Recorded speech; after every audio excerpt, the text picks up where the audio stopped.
ప్రపంచ జనాభా పెరిగింది.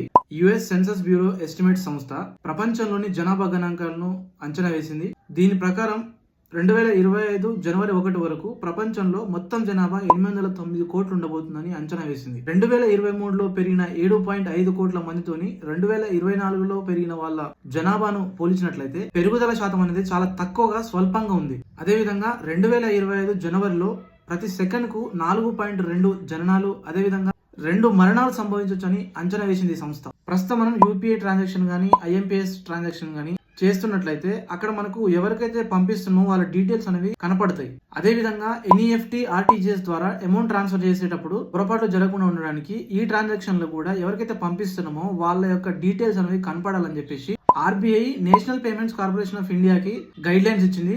దీని ప్రకారం ఏప్రిల్ 1, 2025 నుండి ఖచ్చితంగా ఎవరికైతే అమౌంట్ పంపిస్తున్నామో వాళ్ళ అకౌంట్ డీటెయిల్స్ అనేవి పంపించే ముందు వినియోగదారులకు కనపడాలని చెప్పేసి ఆర్బీఐ స్ట్రిక్ట్ రూల్ జారీ చేసింది. ఇది కూడా మొత్తం వినియోగదారులకు ఫ్రీగా ఉండాలని చెప్పి రూల్స్ ఇచ్చింది. ఇంకో అప్డేట్ చూసినట్లయితే భారతదేశంలో 2023కు సంబంధించినటువంటి అటవీ సంపదకు సంబంధించిన నివేదికనిచ్చింది. దీని ప్రకారం ప్రస్తుతం దేశంలో మొత్తం అటవీ చెట్ల సంపద విస్తీర్ణం 8,27,357 చదరపు కిలోమీటర్లు ఉంది. అంటే ఇది మొత్తం దేశ భూభాగంలో 25.17% అన్నమాట. దీంట్లో అటవీ ప్రాంతం 21.76% ఉంది. అదేవిధంగా బయట అడవుల చెట్ల ప్రాంతం 3.41% ఉంది.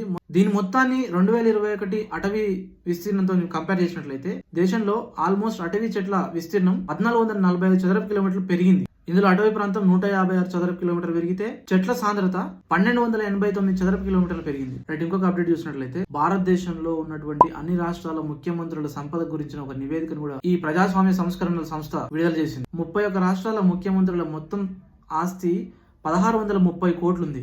ఇందులో ఏపీ సీఎం టాప్ లో ఉన్నారు. ఫస్ట్ ప్లేస్ లో ఈయన సంపద వచ్చేసి 931 కోట్లు. అదేవిధంగా సెకండ్ ప్లేస్ లో అరుణాచల్ ప్రదేశ్ ముఖ్యమంత్రి అయినటువంటి పెమా ఖండు 332 కోట్ల సంపదతోని సెకండ్ ప్లేస్ లో ఉన్నారు. ఇక అత్యంత తక్కువ సంపద చూసుకున్నట్లయితే పశ్చిమ బెంగాల్ ముఖ్యమంత్రి అయినటువంటి మమతా బెనర్జీ గారు కేవలం 15 లక్షల ఆస్తితోని అత్యల్ప ఆస్తి ఉన్న ముఖ్యమంత్రిలో ఫస్ట్ ప్లేస్ ఉన్నారు. ఇంకో బిగ్ అప్డేట్ ఏంటంటే భోపాల్ గ్యాస్ దుర్ఘటన. ఇది 1984 డిసెంబర్ 2న అర్ధరాత్రి సమయంలో అందరూ పడుకున్నప్పుడు పురుగు మందుల ఫ్యాక్టరీలో ఉన్నటువంటి మిథైల్ ఐసోసైనైడ్ లీక్ అయి దాదాపుగా 25,000 మంది మరణించారు. అదేవిధంగా 6 లక్షల మంది తీవ్ర అనారోగ్యానికి గురయ్యారు. ఇట్లాంటి ఈ మిథైల్ ఐసోసైనైడ్ ను ఈ ఘటన జరిగి 40 సంవత్సరాలు అయినప్పటికీ అది అక్కడే ఉంది. ప్రస్తుతం దాన్ని అక్కడి నుంచి తీసి ఇండోర్ దగ్గర ఉన్నటువంటి పితంపూర్ కు ఈ 377 టన్నులు ఉన్నటువంటి మిథైల్ ఐసోసైనైడ్ ను తరలిస్తున్నారు. కన్యాకుమారి దగ్గర ఉన్నటువంటి తిరువల్లూరు స్వామి మండపాన్ని ఏర్పాటు చేసి 25 సంవత్సరాలు అయ్యి సిల్వర్ జూబ్లీ జరుపుకుంటున్న సందర్భంగా అక్కడ ఒక గాజు వంతెనను ప్రారంభించారు.